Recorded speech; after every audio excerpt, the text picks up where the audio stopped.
How to restrict someone on Messenger.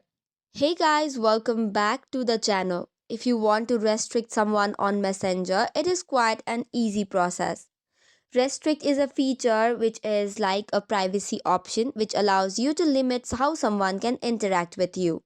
So, first of all, make sure you have updated your app to the latest version. Head over to Play Store or App Store and search for Messenger. If there's an update button, tap on it. Now head over by launching the application and log in into your Messenger account.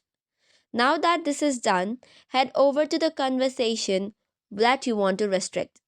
In order to do so, just long press the conversation and you will see the restrict option. Tap on it.